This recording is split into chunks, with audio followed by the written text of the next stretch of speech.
अस्सलाम वालेकुम।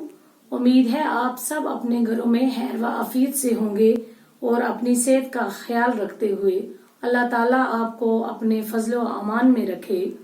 तो प्यारे बच्चों, आज का हमारा जो मौजू है वो है गौतम बुद्ध के बारे में। आज हमने पढ़ना है गौतम बुद्ध। तो ये आपके U3 में आता है ये सबक। आप अपनी किताब का पेज नंबर 83 निकालें, 8th क्लास के बच्चों, ठीक है। गौतम बुद्ध का यहाँ पर एक चीज मैं आपको बताती चलूं।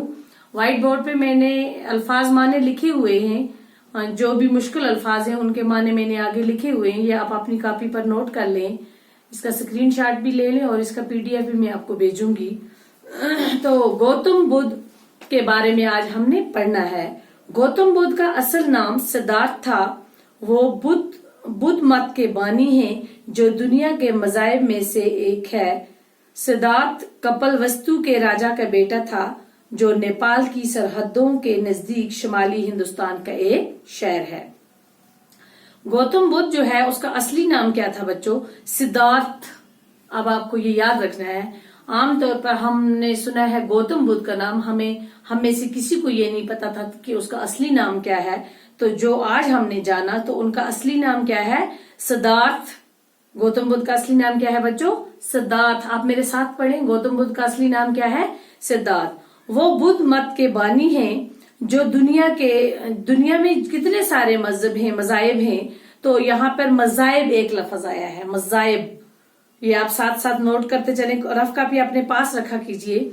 मजाहिब बोलते हैं मजहब की जमा को, मतलब बहुत सारे मजाहिब, बहुत सारे मजहब, है ना। मजहब एक होता है, मजाहिब हो गया उसकी जमा, बहुत सारे मजाहिब में से एक है। सिद्धार्थ कपिलवस्तु राजा का बेटा था, जो नेपाल की सरहदों के नजदीक हिंदुस्तान के एक शहर है, वहां पर ये रहता था। सिद्धार्थ, जिसकी जात गौतम और कबीला शाकिया था, नेपाल की मौजूदा सरहदों के बीच लंबाई के मकाम पर 563 कबल मसीह में पैदा हुआ।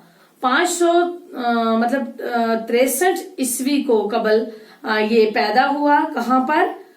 ये नेपाल में पैदा हुआ।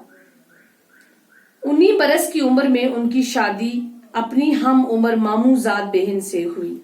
आपको पता है बच्चों, पहले जमाने में छोटे छोटे बच्चों की शादी कर देते थे। अभी ये 19 ही साल के थे तो इनकी भी शादी इनकी मामूजाद बहन, ममेरी बहन के साथ, जो इनकी हम उम्र थी, उसके साथ